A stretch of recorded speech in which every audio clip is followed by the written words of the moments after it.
இன்றைக்கி ராகி கொழுக்கட்டை செய்ய போகிறேன். அதுக்கு இந்த கப்பில் 2 கப்பு ராகி மாவு எடுத்துருக்கிறேன். 1 கப்பு தேங்காய், கொஞ்சம் நிலக்கடலை எடுத்துருக்கிறேன். இது வந்து வறுத்து தோல் உரித்த நிலக்கடலை. நீங்கள் வறுக்காருந்தால் வறுத்து தோல் உரித்து வச்சுக்கோங்க.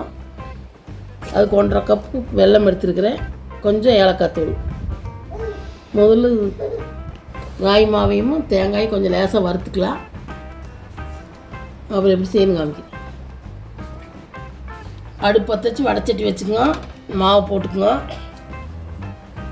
அப்படியே சிம்மில் வச்சு மணம் மாற அளவுக்கு வறுத்துக்குங்க.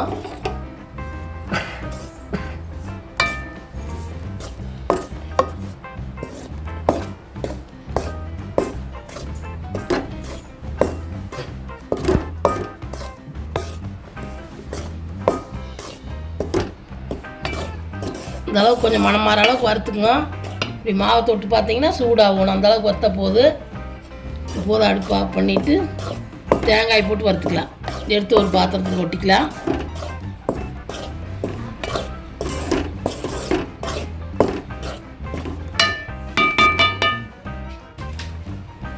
எடுத்து கொட்டிக்கலாம்.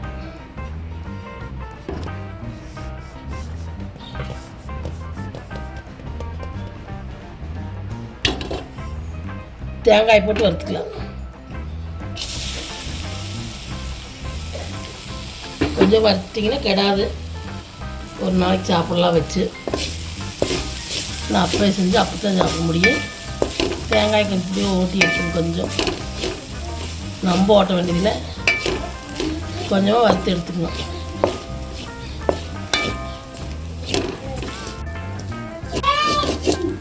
இந்தளவுக்கு தேங்காய் சூடாக வர அளவுக்கு வறுத்துக்குங்க. எடுத்து கொட்டிக்கலாம். அதையுமே எடுத்து கொட்டிக்கலாம். இது ஆட்டு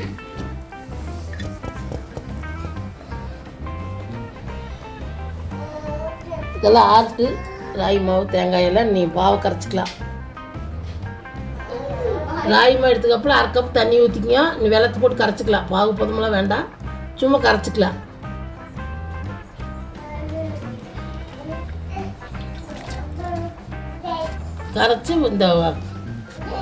கரைச்சி வடிகட்டிக்கலாம்.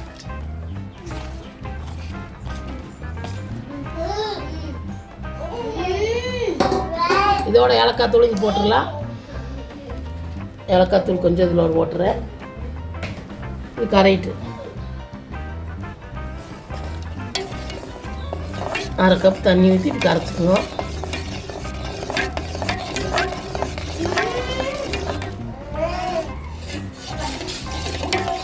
இந்த அளவுக்கு கரைச்சிக்குவோம். நீ வடிச்சுக்கலாம். பாகு பதளவும் தேவையில்லை. இந்த அளவுக்கு கரைச்சிங்கன்னா போது நீ வடிச்சுக்கலாம். இப்படி ஒரு போசியில் வடிச்சுக்குவோம்.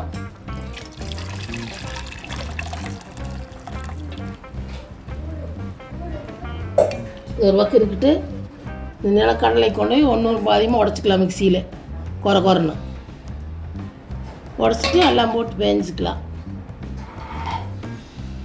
நிலக்கடலை இப்படி குறைன்னு அரைச்சிக்கோங்க. எல்லாம் சேர்த்து கலக்கிக்கலாம். தேங்காய் மாவு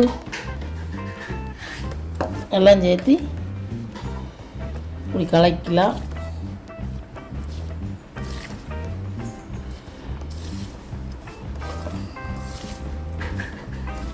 நல்லா கலந்துக்குங்க.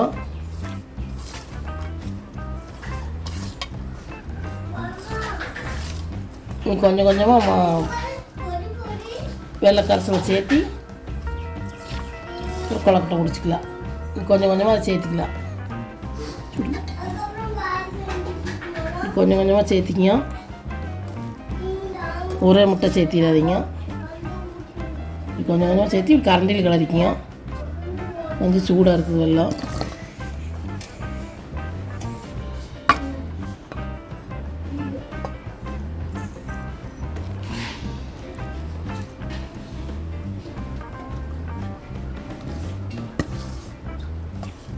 சேர்த்து கொழக்கட்டை பிடிக்கிற அளவுக்கு பண்ணிக்கோங்க. கொஞ்சம் கொஞ்சமாக சேர்த்தி கொஞ்சம் கொஞ்சம் பாவு ஊற்றி இந்த அளவுக்கு பேஞ்சு வச்சுக்கோங்க. கொஞ்ச நேரம் ஆறுனதுக்கப்புறம் கை ஒரு சூடு வந்து இப்படி எடுத்து கொழக்கட்டை பிடிச்சிக்கலாம். உங்களுக்கு எவ்வளோ வேணுமோ அவ்வளோ எடுத்து பிடிச்சிக்கலாம்.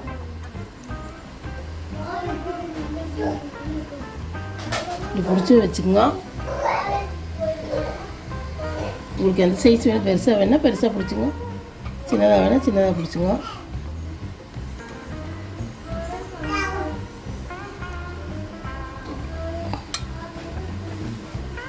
இந்த அளவுக்கு பிடிச்சிட்டு இப்படி தண்ணி காய வச்சுக்கோங்க. முதல்ல இட்லி பாத்திரத்தில் தண்ணி காய வச்சுக்கோங்க. காயிட்டு இப்படி பிடிச்சி அதில் வச்சு வேக வச்சுக்கலாம். எல்லாம் பிடிச்சிட்டு காமிக்கிறேன். எல்லாம் பிடிச்சாச்சு, இந்த தட்டத்துலையும் பிடிச்சாச்சு. இது மாதிரி இட்லி சட்டியில் துணி போட்டு தண்ணி காய்ஞ்சதுக்கப்புறம் இப்படி வச்சு 10 நிமிஷம் வேக வச்சுக்கோங்க. எல்லாம் இதில் வச்சிடலாம். இப்படி வச்சு 10 நிமிஷம் வேக வச்சிங்கன்னா போதும், நம்ம வேக வேண்டியதில்லை.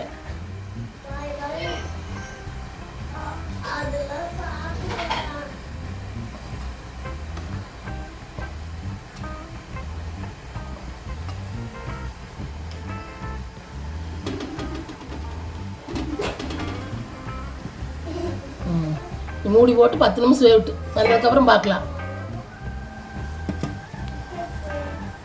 10 நிமிஷம் வேவிட்டு வந்ததுக்கப்புறம் பார்க்கலாம். 10 நிமிஷம் வெந்துருச்சு கொழுக்கட்டை. எடுத்து பார்க்கலாம். பாருங்க, சூப்பராக வந்திருக்குது. எடுத்துக்கலாம்.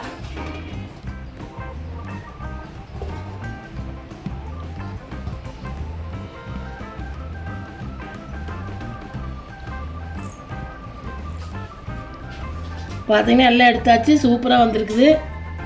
இந்த மாதிரி நீங்களும் செஞ்சு பாருங்க. கொழுக்கட்டை, ராகி கொழுக்கட்டை சத்தானது, குழந்தைகளுக்கெல்லாம் செஞ்சு கொடுங்க. செஞ்சு கொடுத்துட்டு வீடியோ பிடிச்சிருந்தா லைக் பண்ணுங்கள், ஷேர் பண்ணுங்கள், சப்ஸ்கிரைப் பண்ணுங்கள்.